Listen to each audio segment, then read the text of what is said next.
میرے بھائیوں، اس دن بڑی ہلاکت درپیش ہے، ایسے دن کی ہلاکت جو 50,000 سال کا ہوگا، قریب آنے والا دن، زلزلے کا دن، قیامت کے دن کی ہلاکت، حسرت و ندامت والے دن کی ہلاکت۔ یہ بڑا سخت دن ہوگا جس دن لوگ رب العالمین کے حضور کھڑے ہوں گے۔ وہ باز پرس کا دن ہوگا، محاسبہ کا دن اور موازنہ کا دن ہوگا، سوالات کا دن، زلزلے کا دن، چیخ و پکار کا دن، رہنے والی چیز کا دن، کھڑکھڑانے والی چیز کا دن۔ وہ یوم نشور ہے، اور ایسا دن ہے کہ جس دن انسان اپنے اعمال کو دیکھے گا۔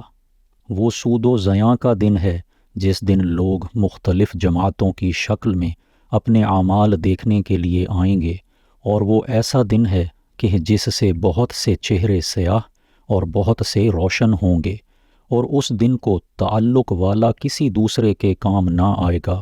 اس دن کوئی حیلہ کام نہ آئے گا، کوئی والد اپنے بیٹے کے اور نہ کوئی بیٹا اپنے والد کے کام آ سکے گا۔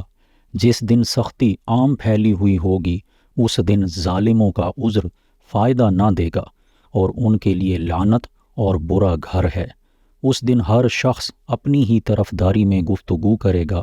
جس دن تمام دودھ پلانے والیاں اپنے بچوں کو بھول جائیں گی، اور تمام حمل والیاں اپنے حمل گرا دیں گی، اور تم لوگوں کو نشہ کی سی حالت میں دیکھو گے، حالانکہ وہ نشہ میں نہ ہوں گے، لیکن اللہ کا عذاب ہی سخت چیز ہے۔